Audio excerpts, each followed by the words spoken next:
Hey everybody, welcome back.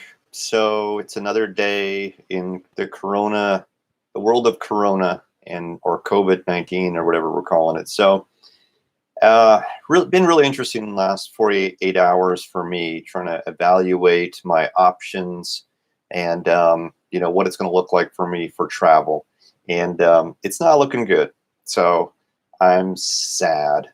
Yeah, so if you're traveling right now, depending on where you're going, I think we need to make some tough choices here. And, I pretty much plan out my whole year. So I have a calendar and I know where I'm going to be from week to week. And it's usually not at home. More than half the time I'm on the road.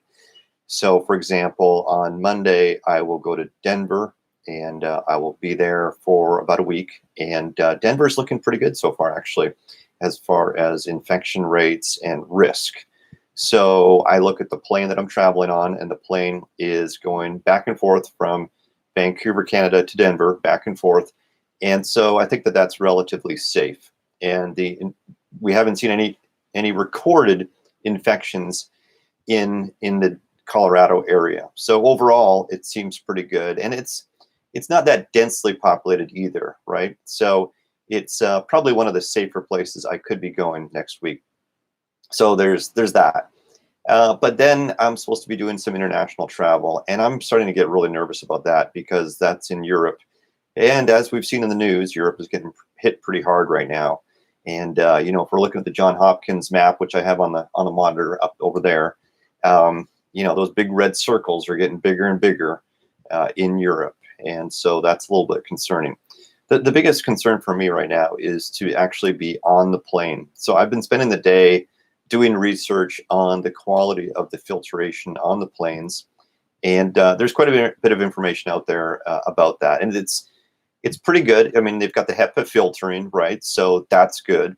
And it's circulating through that filter pretty quickly. So if they're doing maintenance on the plane, and if filter cleaning or changing is part of that maintenance, then you should be getting some pretty well filtered air. Now, if there's somebody sitting right beside you, which always seems to be the case for me, that is suspect, and then how much is that going to help you? Well, it depends probably on a couple things. One, how long your flight is, and then also whether you've got some protection as far as a face mask or goggles or whatever else you're going to wear to look ridiculous, right? But safety first. So related to that, there's a bunch of news that's out there. I'll talk about the news, and then I want to talk about some personal experiences that have really made me more and more concerned about my travel. So on the news, there's been some interesting things. Besides the regular stuff that we see, there's been people, doing things like one guy got on a plane and then he put on a full face gas mask. Very much, let me get mine. 1 second. So he has one of these, right? And, this is my favorite go-to mask, right? If you really want to protect yourself, of course, you'd put a filter on here, which I have a bunch over there. But this is going to seal to your head. And if you talk to a fireman, they're going to tell you that, well, you need to get it tested and you need to actually go through an assessment where you move your head around to make sure it doesn't leak. And sure, if you're a fireman, yeah, you would want to do that. But I'm not a fireman, and I'm not going into a fire. I'm just trying to stop the snot that's coming at me from the person next to me that's sneezing at me, right? And I always seem to get that person for whatever reason. Last time I was on a plane, there was a fellow sitting next to me, super nice guy. I'm sure he really meant well, but he looked sick. And I was putting my stuff away, and he says, "Hey, can I hold your coffee for you?" It's like, no, you can't. You can't hold my coffee for me. And I want to keep it as far away from you as possible. So there's that. So anyway, sorry, get back to the story. So this guy brought this on the plane, and then he put it on. So he looks like this, right? And that's never a great look. It doesn't go well at parties.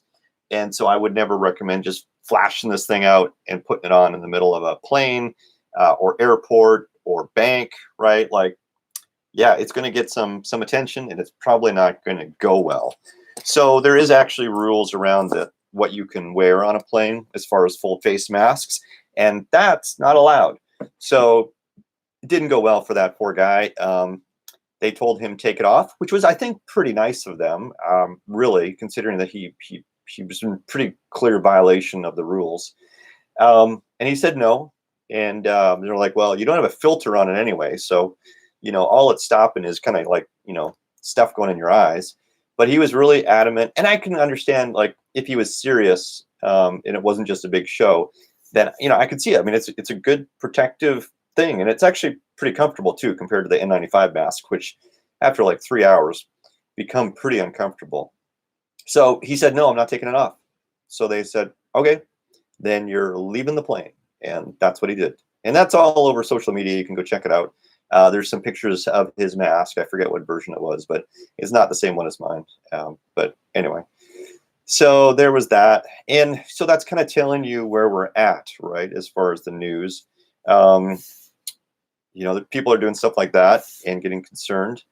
And down in Washington State, they've declared state of emergency. A bunch of firemen down there got infected, which is bad, right? So we're starting to see first responders getting hit in North America. And then we also saw the state of California declare an emergency today, I believe it was as well. So some of that is due to the rising concern, which is good. They should be very concerned with what's about to hit them, right? But part of it also is political. So we have to understand that at a state level in Canada, at a provincial level, there's a certain amount of funding. And then at a federal level, there's more funding. So what I think part of what's happening there, and I'm just speculating based on what I've seen in the news and what they've been saying, is that I think they're going to now have access to additional funding and additional powers now that they've declared a state of emergency. I think it's actually good in some ways for them to do that. Scary, causing some panic, I'm sure, but probably in the long run, good, because now we can gear up and better prepare for this. The U.S. is going to be a mess, I think is really what I'm looking at here, because they're not doing testing. So what they're saying really, and thanks a lot, CDC, because really at the end of the day, the CDC dropped the ball on this. I think that there's a lot of medical professionals out there that would like to test people, that would like to care for people to make sure that the suffering and the death was minimized. But unless you have tests to use, you can't test anybody. So I think they're just trying to do their best. The FDA last week, I think, actually said, okay, now you can go ahead and do your own sort of testing, it sounds like, which is good because the CDC is not stepping up. So that's good. But I think it's actually too late.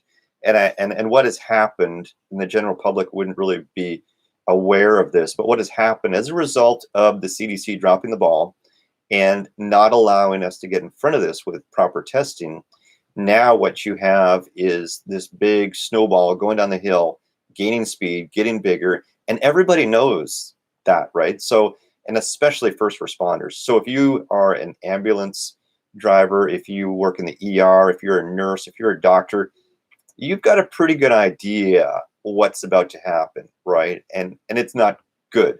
So containment would have been good. We would have been able to stop it. Now, of course, we can't. So, and the reason we can't is because we couldn't detect it. We couldn't test people because the CDC didn't provide testing kits, right? So, I can't say enough bad things about the CDC at this point. Well, I don't know. I think they're in competition with the WHO as far as who's the worst organization. But anyway, so that's what we're up against. So I've talked to a lot of first responders about this because I really wanted to get their opinion of this. Like, how bad is this? What are you thinking? And it was an interesting conversation that I had with people, right? And I think that it's not something we're thinking about. So for one, first responders, whether they work in a hospital or they're firemen or police, they're all a union, right? So, and the union will make sure that there's safety precautions in place. Certain things like, well, they all need PPE, right? Or all need the protective gear. And if that's not available, they're not going to go into a room or whatever else. So there's that. So I think there's going to be the unions are going to help protect those first responders, which, and we're not going to have, I think we're going to run out, or we're going to have shortages of certain things, which in China, you could just say, go to work and go do that. Here, you can't. So we'll have first responders that'll call in sick, that'll go on holiday.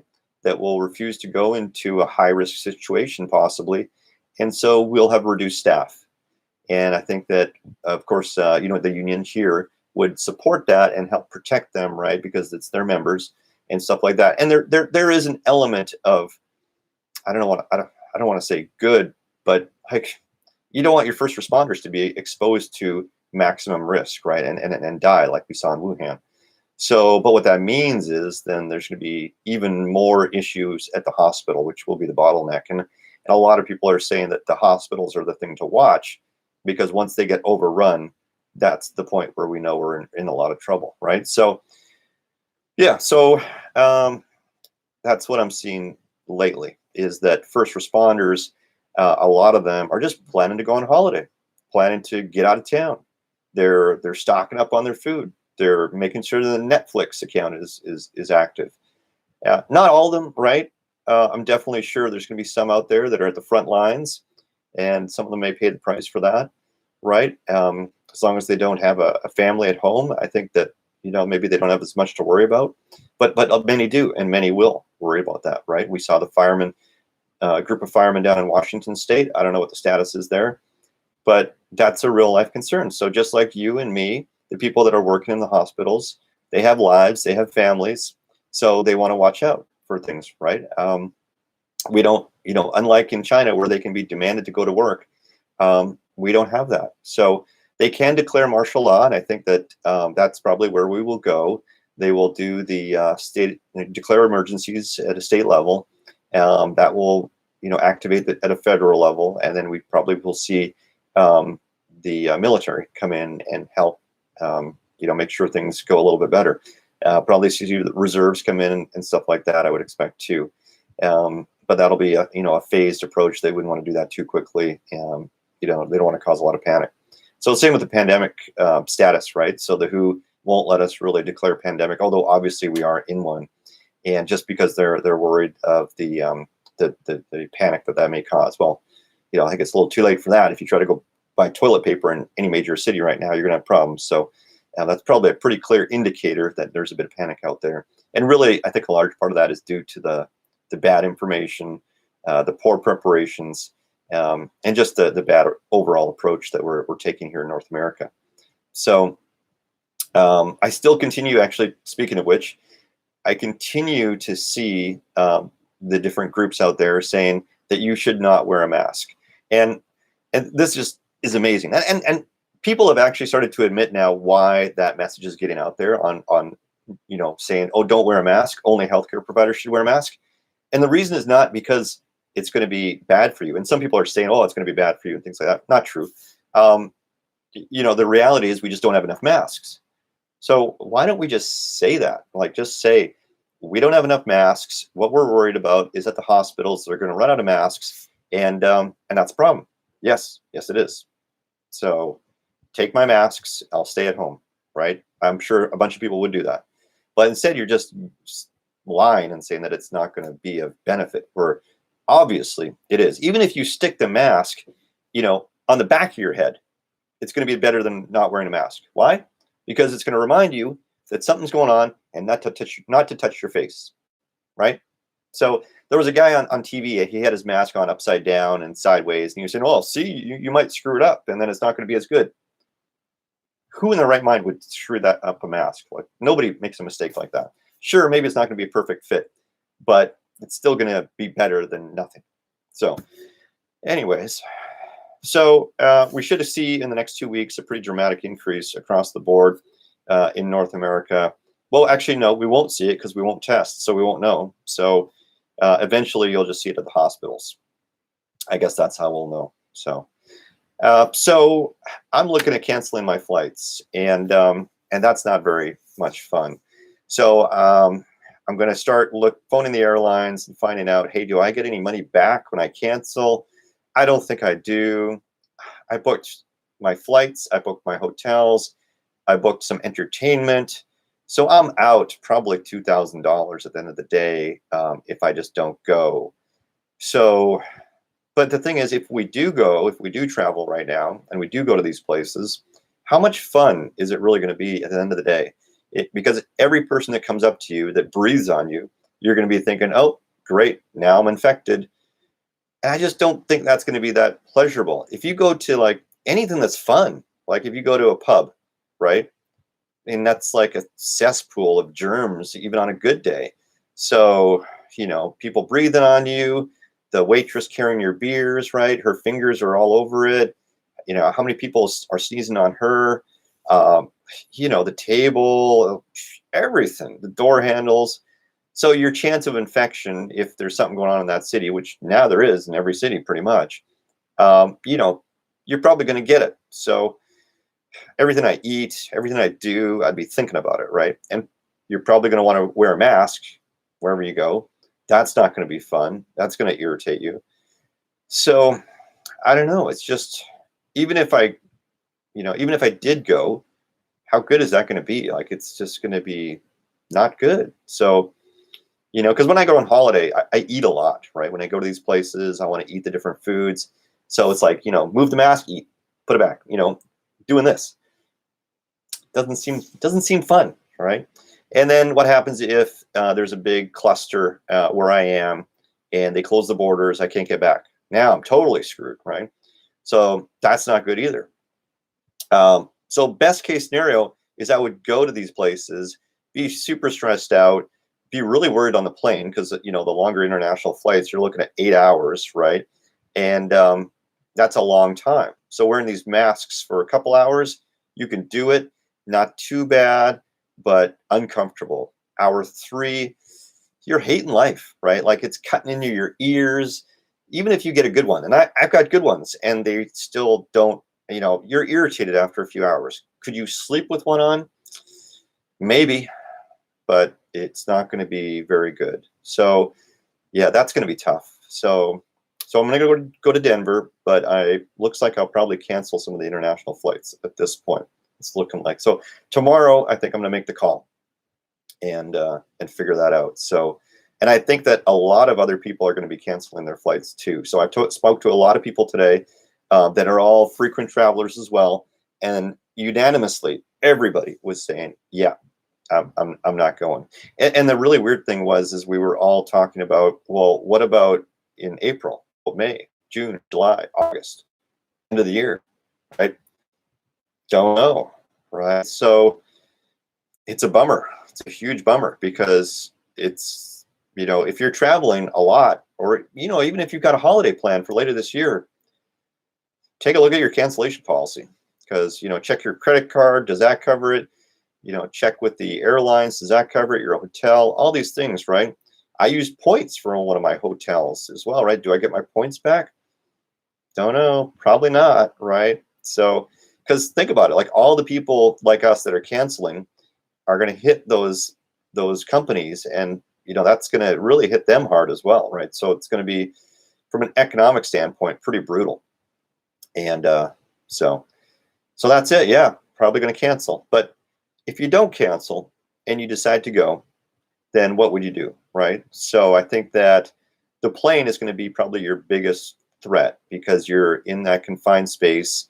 And it's not so much the air because, like I said, they do filter the air. And I think that's pretty good from what I've read.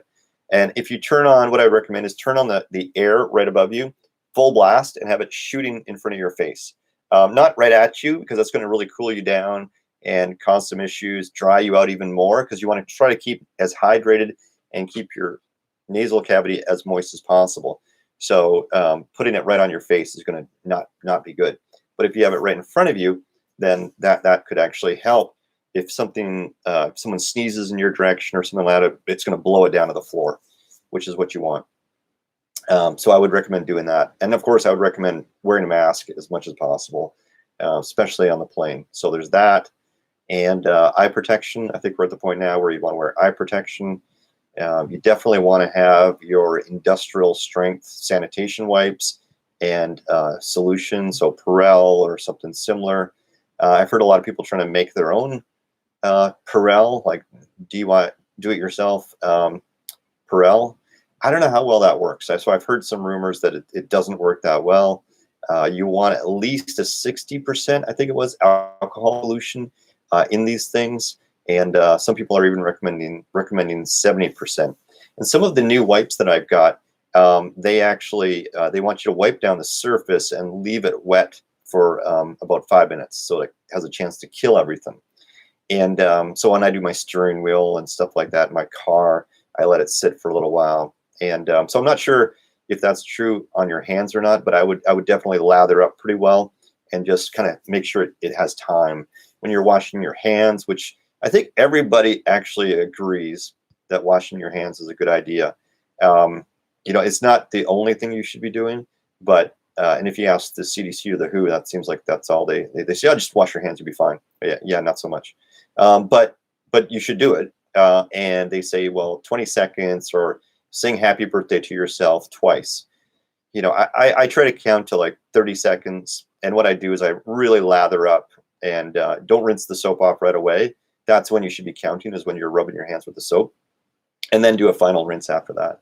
And I think if you do that, that's pretty good. I hesitate to go in the airport washrooms, however, though, because those are just terrible. You got people blowing their nose just like in random places, and there's poo and pee everywhere, and it's just really bad from cleanliness. It's not clean, okay? It's just yuck. So I don't like to spend any more time in there than I possibly have to. So might not be, if you can get out of there and then wash your hands somewhere, or even go to one of the in an airport. Quite often there's bathrooms that are very obvious, and those are super busy and super dirty. But then there's other bathrooms that are kind of like in, you know, less busy areas that you can quite often find. And I think that those are way nicer. So if I've got to spend some quality time in a bathroom in an airport, I actually usually walk as far as I can to find the most secluded part of the airport. And because usually that'll be a much better experience. So that's something to think about. So yeah, so that's pretty much it. If you've got to travel, those are some of the things you want to think about taking with you. And but yeah, I think now is the time to start thinking about canceling. That's what I'm doing, because if you're in North America, if you're in Europe, I think yeah, work from home, stay at home. Because it's just exploding in Europe right now, right? Especially like Italy and other places. And if it's not going to stop, we're not stopping it. That's the big thing, right? Containment, that bus has left. So, you know, I'd love it if we could, and I hope I'm wrong. If I'm wrong, fantastic, but I'm not. So, so it's going to just rock through all of this area. And there was actually an announcement where they said now the death rate is, I think the WHO actually now has said, well, yeah, you know, so it's going to just rock through all of this area. And there was actually an announcement where they said now the death rate is, I think the WHO actually now has said, well, yeah, you know, we were a big number. So now we're saying it's 20 times worse than the flu. So not just like the flu, which everybody was saying for how long, 2 months or something. Surprise. Now your whole population is about to be infected by something 20 times worse than the flu. Not good. So anyway, flights are canceling, and I think I'll make the final decision tomorrow, and I'll let you guys know, because I've got a few emails out there and phone calls where I'm asking people in those locations what it's like, and I think it's just wishful thinking at this point, though, really, because I cannot imagine it getting better. I can easily imagine it getting a lot worse. So yeah, that's it. Sorry for the bad news. I hope this is not a bummer for you guys, but I think a lot of us are probably on the fence like I am right now, thinking I really want to go, I really want to go, I really want to go, because that's going to be so much fun if I go there. But yeah, maybe not. So anyway, that's it for me. Yeah, let me know what else you want me to cover. I think that there's a lot of stuff to talk about here as it develops. I think one of the things that we need to start thinking about is, if you are going to work from home, if you're just going to hang out for a while and not travel, then what does that look like, right? So I've bought a bunch of things, some of which I've shown you over the last few videos, but you know, like toilet paper, for example, right? A lot of people have gone out and bought a lot of toilet paper. So now if you go to the store, there's no toilet paper, which is a bummer if you got to go do number two. So, you know, what do you do? Like, what do you buy? And toilet paper, probably not a bad idea to buy some toilet paper. But a buddy of mine showed me recently, you can get a little adapter for your toilet where it's like a little bidet thing. It turns your toilet into a bidet where it like shoots the water jet up your bum. which I've never tried before. I can't imagine what that's like. You know, maybe you get used to it, but that kind of gets rid of the, well, reduces the need for toilet paper. I probably would still use some, but I think it cleans that whole area. So, but that's on Amazon still. You can buy it for like $40. So if you can no longer buy toilet paper in your area, maybe that's an option. So I think there's a bunch of things like that, that if we're going to be working from home, if we're going to have that kind of like self-quarantine for a while, what do you need to think about as far as what do you need at home? And, you know, some cans of food, some rice, some flour, that sort of stuff. You know, I'm kind of thinking about if I get sick, what do I want? So I bought some Gatorade crystals. I bought some cans of soup, stuff like that. Oh, some Tylenol. I bought some of that just because I go through a lot of Tylenol when I'm sick. It cleans, you know, helps my sinuses and my breathing and stuff like that. And it's also pain relief as well. So I like that. But whatever you take, and I think if you have any medications, like my mom, she has glaucoma. I told her, hey, go out and get some of that medicine to last you through the next month, at least, right? And there's a problem with that because it won't keep or something like that. So she's just going to get what she can get. But she's 80 something, right? So super high risk for this. And so I'm pretty worried about her. And I'm starting to tell her now, just stay at home. Like, don't go dancing anymore, because she goes dancing once a week. She goes bowling once a week, which is so cool, right? I don't want to limit her social interactivities, but it's starting to get more risky. She lives way out in the country, so that's good.